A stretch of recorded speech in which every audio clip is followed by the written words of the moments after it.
नमस्कार। उनकी कलम मेरी आवाज़ में आप सभी का स्वागत है। आइए सुनते हैं कहानी गोल्डन गिफ्ट, जिसे लिखा है अनीता दुबे जी ने। जबलपुर का मदन महल इलाका, जहां शहर की 7 मंजिल की पहली बिल्डिंग अपनी सूरत हाल से बता रही थी कि वो इतनी पुरानी नहीं है जितने उसमें रहने वाले लोग हैं। कॉलोनी में कुछ 4-5 नीम और आम के पेड़ थे और कुछ अशोक के पेड़ों की झुरमुट में बुजुर्गों का समूह अक्सर वहां रखी बेंच पर बैठे बतियाते दिख जाते थे। देखकर लगता था मानो एक ही विभाग के कई रिटायर लोगों ने मिलकर इसे खरीदा है। सभी लगभग हम उम्र से दिखते थे। कोई अपने बेटे बहू के साथ तो कोई बेटी दामाद के साथ रहते थे। इस बिल्डिंग की खास बात यह थी कि पूरे 28 घरों में बच्चों के जन्मदिन सभी मिलकर मनाते थे और बुजुर्गों के जन्मदिन पर सभी मिलकर उस बुजुर्ग के लिए केक और गाने की पैरोडी बनाकर पार्टी करते थे। जिसे तोहफा देना हो वो अपनी मर्जी से दे सकता था। निर्मल और ज्योति, 2 बहनें जो 60 और 62 साल की थीं, वो भी इसी बिल्डिंग में रहती थीं। बिजली विभाग से सुपरिंटेंडेंट रिटायर हुई निर्मल ने शादी नहीं की थी और ज्योति के पिता बहुत कम उम्र में चल बसे थे। ज्योति का एक बेटा था जो अमेरिका में नौकरी कर रहा था। ज्योति अक्सर अपनी दीदी के पास अपने ससुराल कटनी से जबलपुर आ जाती थी। ज्योति का परिवार यूं तो भला पूरा था, मगर पता नहीं क्यों घर के कोई भी मर्द जिंदा नहीं बचे थे। सिर्फ महिलाएं बची थीं। ज्योति के मन में एक आशंका रहती थी, इसलिए अपने बेटे को अमेरिका भेज दिया था। अक्सर जबलपुर आकर अपनी बड़ी बहन निर्मल के साथ ही रहती थी। दोनों बहनें खूब खुश रहती, मिलकर सारे काम करती और कुछ ऐसे काम भी करती जिससे लोग सीख सकें। अपनी बिल्डिंग में लगे 2 अशोक के पेड़ और 4 आम के पेड़ इन्हीं बहनों ने अपने हाथ से लगाए थे। सारी बिल्डिंग के पूरे 28 घरों में आम की फसल आने पर बांटे जाते थे। यह काम भी दोनों बहनें किसी और की मदद के बिना ही करती थीं। कभी शाम को पार्क में बैठ बच्चों को कहानी सुनाती, तो कभी जिन बच्चों को गाने सीखने हो उन्हें घर में बुलाकर गाने सिखाती थीं। दोनों ने प्रयाग संगीत विश्वविद्यालय से एमए म्यूजिक भी किया था। संगीत के शौक से दोनों बहनें हमेशा गुनगुनाती रहती थीं। घर में कई पुराने गानों का भंडार था। कुछ बच्चे तो रोज ही सीखने आते, तो हारमोनियम की आवाज़ से पूरी बिल्डिंग संगीत की तान से भर जाती। आते जाते लोग भी गुनगुनाए बिना नहीं रहते। निर्मल की गणित और ज्योति की अंग्रेजी भी अच्छी थी। कभी कभी रविवार की पाठशाला लगाती, जिसमें कक्षा 3 से 8 तक के वो बच्चे जिन्हें कुछ ज़रूरत है उनकी 2-3 घंटे सुबह क्लास लेती। इस प्रकार दोनों बहनें बुढ़ापे में कई नेक कामों में खुशियाँ जोड़ती थीं। सभी खुश रहते थे। सभी उम्र के लोग उन बहनों को बड़ी जिज्जी, छोटी जिज्जी कहते थे। अक्सर बिल्डिंग के सभी लोग घर में बने स्वादिष्ट भोजन या मिठाई एक दूसरे के घर भेजते थे। जिज्जी के घर तो मानो कोई ना कोई मिठाई हमेशा रहती और वो उसे भी अपने घर का करने वाली चंदा को उसके बच्चों के लिए दे देती थी। कभी किसी को अचानक बाहर जाना हो तो घर की चाबियां जिज्जी के पास रखकर जाते। कभी किसी को पैसे की ज़रूरत हो तो मांग लेते, या कभी कोई मेहमान अचानक आया हो तो भी जिज्जी की काम वाली उस घर जाकर हाथ बांटती। या बच्चों को छोड़कर कहीं जाना है तो भी जिज्जी के घर बच्चे खुशी से रह जाते, क्योंकि उनके घर बच्चों को वीडियो गेम, कार्टून, कहानियाँ, केक सभी कुछ तो मिल जाता था जो उन्होंने बच्चों के लिए ही खरीद कर रखे थे। कुल मिलाकर सारे इलाज की दवा थी दोनों बहनें। बच्चों में बिल्कुल बच्ची बनकर खेलती थीं। सभी की चहेती बहनें इस ढलती उम्र में अपने पड़ोसियों से परिवार का सुख लेकर खुश रहती थीं। पड़ोसी शर्मा जी अपने बेटे बहू के साथ रहते थे। उनकी पत्नी 4 साल पहले गुजर गई थी, मगर दोनों जीजी के भाई समान थे। उनका भी एक खूब ख्याल रखती थी। राखी पर सूजी के लड्डू, रुमाल रखकर राखी बांधती और तोहफे में 10-10 रुपए ही लेती। बीमार होने पर पूरी बिल्डिंग से कोई ना कोई उन्हें डॉक्टर के पास ले ही जाता। मारुति कार तो जिज्जी ने नौकरी करते समय ही ले रखी थी और कहीं जाना होता तो अपने काम वाली चंदा के ऑटो ड्राइवर पति को बता देती तो वो उन्हें ले जाता और जिज्जी अपने साथ उसे भी रेस्टोरेंट ले जाती और अपना प्रिय इडली डोसा खिलाती। दोनों जिज्जी का सगा या रिश्तेदार कोई नहीं था जो खोज खबर रखे।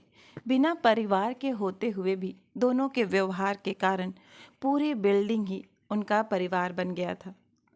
ठीक जिज्जी के घर के सामने मेरी जॉन क्रिश्चियन आंटी रहती थी। वो भी बिजली विभाग से जिज्जी के साथ ही रिटायर हुई थी। विभाग में अकाउंटेंट थी। दोनों की मित्रता तो थी मगर घनिष्ठता नहीं। मैरी जॉन का एक बेटा था जो पादरी हो गया था और बेटी ने लंदन की नागरिकता ले ली थी। बेटा कभी कभी गोवा से जबलपुर अपनी माँ को देखने कुछ घंटों के लिए आता तो साथ बहुत से धर्म अनुयायी लोग रहते। जिज्जी तब भी सभी के चाय नाश्ते की जिम्मेदारी लेकर सभी का स्वागत करती।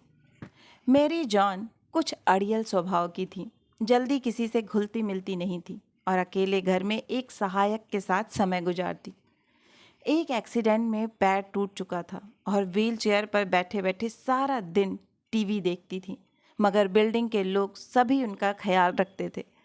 अपने बेटे के घर आने पर अक्सर लड़ाई कर लेती थी कि चिल्लाने और डांटने की आवाज़ें सुनकर सब अंदाज लगा लेते कि मामला कुछ सही नहीं है।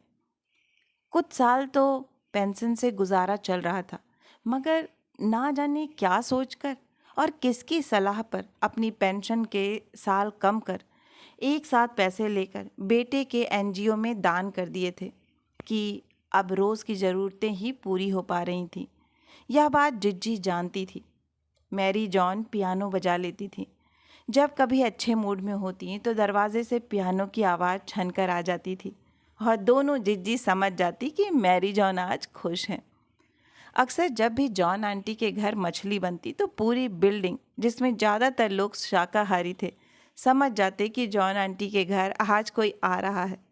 नाक भौं सिकोड़ते मगर फिर सभी भूल जाते। यूं तो सभी एक दूसरे का सहारा थे मगर जॉन आंटी के रूखे रवैये के कारण कोई भी ज़्यादा घुलता मिलता नहीं था। सिर्फ दोनों जिज्जी थीं जो हमेशा उनका हाल चाल जानती। क्रिसमस पर लोग उनके घर छोटे छोटे तोहफे लेकर इकट्ठा होते और मैरी जॉन सभी को चॉकलेट के साथ केक के छोटे छोटे टुकड़े ज़रूर खिलाती और पियानो पर एक दो धुन बजाती। मैरी जॉन का घर और जिज्जी का घर पहली मंजिल पर ही था तो हर आता जाता उनको पता होता था कि किस वक्त कौन घर आया, किसके घर डाकिया आया, पार्सल आया या कुरियर वाला आया। किसी के घर ताला लगा होने पर भी जिज्जी का घर जिंदाबाद रहता। अब तो डाकिया और कुरियर वालों को भी पता पड़ गया था कि ताला मिलने पर सामान किधर देना है। अक्सर दोनों जिज्जी और मैरी जॉन अपने अपने दरवाज़ों पर घंटों बैठकर गप्पे लगाती थीं। कई तीज त्योहार का आगमन इनके दरवाजे पर ही हो जाता था। वैसे तो मैरी जॉन क्रिश्चियन थी मगर बरसों से जबलपुर में रहने के कारण सभी त्योहारों की अच्छी जानकारी रखती थी। कभी सोमवार की अमावस्या पड़े तो पहले जिज्जी को बता देती कि कल तो तुम्हारी सोमवती अमावस्या है, या कल तो पूस लग रहा है, या अरे आज तो संतान सप्तमी है। इस प्रकार पूरे त्योहार मुँह जुबानी याद रखने वाली जॉन आंटी हिंदू त्योहारों की अच्छी जानकारी रखती थी। नर्मदा स्नान जाने के दिनों भी कई बार महिलाओं के साथ झुंड में स्नान करके आई थी। बस जब से व्हीलचेयर पकड़ी थी तभी से बाहर आना जाना बंद था। कुछ दिनों से मैरी जॉन के घर का दरवाज़ा बंद था मगर अंदर से टीवी चलने की आवाज़ आती रहती थी। दोनों जिज्जी नर्मदा परिक्रमा के लिए गई थीं। जब लौटी तो देखा मैरी जॉन का दरवाज़ा बंद ही है। उस दिन तो दोनों जिज्जियों ने कुछ न सोचा। दूसरे दिन भी जब कोई हलचल नहीं थी तब काम वाली चंदा ने बताया कि कुछ दिनों से उनकी तबीयत ठीक नहीं है। निर्मल और ज्योति दोनों ने 10 बजते ही मैरी के दरवाजे पर दस्तक दी। बहुत देर तक दरवाजे पर दोनों खड़ी रहीं। तब जाकर धीरे से किसी ने दरवाज़ा खोला। देखा कि मैरी जॉन आंटी के बाल बिखरे थे, कपड़े भी अस्त व्यस्त थे। आंखें लाल हो रखी थीं। निर्मल ने तुरंत पूछा, अरे क्या हुआ? तबीयत ठीक ना लग रही? लगता है ज़्यादा बीमार हैं। क्या हुआ? बेटा को बुलावा भेजें क्या? मैरी जॉन पहले तो मुस्काई, फिर जोर से चिल्लाकर बोली, तुम दोनों को क्या काम? मैं मरे या जिए? मेरा घर मैं जैसा मांगती वैसा रहूं। मेरे साथ मेरा गॉड है। जास्ती जरूरत नहीं है। रहना है तो रहो, वरना। अभी इतना कहना था कि दोनों जिज्जी उनकी इतनी बात सुनकर अवाक सी रह गईं। सोचने लगीं, वैसे पहले भी कोई बहुत घनिष्ठ मित्र तो थी नहीं, बस पड़ोसी और सामने घर पर अकेली रहती महिला के नाते की दोस्ती थी। मगर उनसे इस प्रकार के व्यवहार की उम्मीद नहीं थी, जबकि ये दोनों बहनें तो खूब ध्यान रखती थीं। दोनों ने बड़ी समझदारी से कहा, हाँ हाँ, आपका घर है। हम तो आपकी तबीयत भर पूछने आए थे। सुबह से कुछ खाया कि नहीं? डॉक्टर के पास चलोगी या डॉक्टर को बुलाएं? अब थोड़ा मुंह बनाकर जॉन आंटी बोली, क्यों तुम लोग मेरे पीछे पड़े हो? क्या हमारा ब्लड का रिश्ता है? निर्मल और ज्योति दोनों ने गर्दन हिलाकर कहा, नहीं बहन जी, रिश्ता तो खून का नहीं है, मगर आपको बरसों से जानते हैं। आप हमारी पड़ोसी हो, तो एक ही छत के नीचे यदि हम रहते हैं तब हम परिवार ही हुए ना। मैरी जॉन कुछ फीकी हंसी हंसकर बोली, तुम अपना घर देखो, मेरा बेटा है। अभी दोनों जिज्जी ने कहा, अच्छा अच्छा ठीक है, हम जाते हैं। कुछ ज़रूरत हो तो कहना। 2-3 दिन तक दोनों जिज्जी ने बिना दरवाज़ा खटखटाए ध्यान रखा कि अंदर से आवाज़ आ रही है कि नहीं। सब ठीक ठाक तो है। पूरी बिल्डिंग में सभी को मालूम हो गया था कि जॉन आंटी की तबीयत ठीक नहीं है, मगर उनकी खोज खबर कौन करे? उनके रूखे व्यवहार ने लोगों को उनसे दूर किया था। अब जबकि दोनों जिज्जी सामने रह रही थीं, तो दोनों ही बंद दरवाजे को देखती और बातें करती। बेटे का फ़ोन नंबर सोसाइटी ऑफिस से लेकर उसे भी बता चुकी थी, और बेटी जो विदेश में थी उसे भी खबर करना चाहती थी। मैरी जॉन के देखभाल करने वाली लड़की से भी हर दिन बाहर पूछा जाता था। बेटे ने कहा तो था, देखता हूँ मम्मी को देखने अगले सप्ताह कब आ सकता हूँ। इस बीच देखभाल करने वाली लड़की के बच्चे का एक्सीडेंट हुआ और उसे कुछ दिन की छुट्टी चाहिए थी। तब निर्मल ने सभी बिल्डिंग के लोगों से बात की और 1 सप्ताह देखभाल करने के लिए सभी की ड्यूटी लगाई गई। हर दिन सुबह दोपहर शाम सिर्फ यह ध्यान रखा जाता था कि कोई न कोई यह आहट लेता रहे कि अंदर से टीवी की आवाज़ आ रही है। साथ ही निर्मल और ज्योति उनके खाने की व्यवस्था भी करती रहीं, मगर जॉन आंटी का व्यवहार कुछ उखड़ा सा ही रहा। लगातार 7 दिन की अच्छी देखभाल से मैरी जॉन की हालत ठीक हो गई। संडे का दिन था। मैरी जॉन घर पर ही प्रेयर कर रही थी। उनकी देखभाल करने वाली लड़की घर के काम पूरे कर रही थी। तभी कुछ गिरने की आवाज़ आती है। वो दौड़कर बाहर कमरे में आती है तो देखती है व्हील चेयर पर मैरी आंटी के एक हाथ में बाइबल झूल रही है और मोमबत्ती का स्टैंड नीचे गिरा है। वो आंटी को आवाज़ लगाती है, मगर आंटी की खामोश निगाहें उसे देख रही होती हैं। दौड़कर सामने से दोनों जिज्जी को बुलाती है और बिल्डिंग के सभी लोगों को भी आवाज़ देती है। जिज्जी के साथ कुछ और लोग वहाँ जमा होते हैं। देखते हैं कि शरीर में कुछ भी हलचल नहीं है, मगर आंखें कुछ बोल रही हैं। जॉन आंटी, बहन जी, जॉन आंटी, बहन जी। सभी लोग घेरे थे। कोई डॉक्टर को बुलाने गया। तभी निर्मल को लगा कि जॉन आंटी की उंगलियों में कुछ हरकत है। वो इशारे से कुछ कह रही हैं। जहाँ जीसस की तस्वीर है, वहीं नीचे एक गोल्डन रंग के पेपर से लिपटा बॉक्स रखा है। निर्मल झट तस्वीर के पास जाती है और इशारे से पूछती है कि यह चाहिए। मैरी की पलक झपकती है हाँ में। निर्मल उस बॉक्स को उठाती है और उसे मैरी के पास लाती है।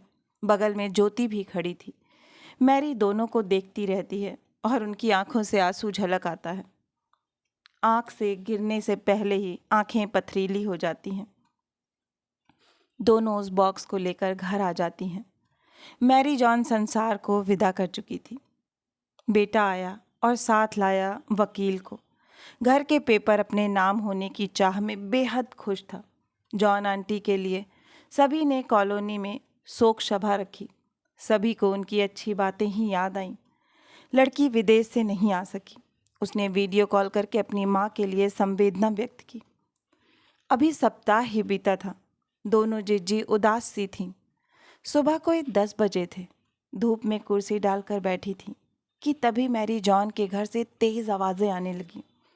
दोनों चौकी और देखती हैं। वकील पुलिस के साथ है। मसला क्या है? किसी ने पूछा तो पता पड़ा कि जॉन आंटी अपनी वसीयत में घर को सोसाइटी के बच्चों के लिए लाइब्रेरी और संगीत कक्षा के लिए दे गई हैं। घर का टूटा फूटा बचा सामान गृहस्थी ही बेटे को दी है। पेंशन के बचे कुछ 1000 रुपए जो बैंक में वे हैं वो देखभाल करने वाली लड़की के लिए देने को कहा है। इन सभी बातों से लड़का काफ़ी नाराज़ है और वकील से बहस कर रहा है। 3 दिन के अंदर उसे घर छोड़ना होगा। सभी स्तब्ध थे, चुपचाप कार्यवाही देख रहे थे। आखिर लड़के को सामान खाली कर जाना पड़ा। सिर्फ दीवार पर जीसस की तस्वीर लटकी थी और कुछ पुराना फर्नीचर, पियानो ही छोड़ गया था। दोनों जिज्जी को याद आया कि गोल्डन बॉक्स भी दिया था। गोल्डन तोहफे में आखिर है क्या? दोनों जब बॉक्स खोलती हैं तो देखती हैं एक खत है जिसमें लिखा था ब्लेसिंग्स, दुआएं। अभी आप सुन रहे थे कहानी गोल्डन गिफ्ट। आशा है कि यह हृदयस्पर्शी कहानी आपको बहुत ही पसंद आई होगी। अगर कहानी पसंद आई है तो मुझे प्रोत्साहित करने के लिए एक लाइक करें, अपनों के साथ ज़्यादा से ज़्यादा शेयर करें। नीचे कमेंट बॉक्स में कमेंट करके बताएं कि आपको कहानी कैसी लगी। और अगर आप इस परिवार का हिस्सा बनना चाहते हैं तो इस चैनल से जुड़ें। और हाँ, नोटिफिकेशन बेल ज़रूर दबाएं जिससे आगे आने वाली हर कहानियाँ आपको समय पर मिलती रहें। फिर मिलती हूँ एक नई कहानी या कविता के साथ। तब तक के लिए आप सभी का कहानी सुनने के लिए बहुत बहुत धन्यवाद।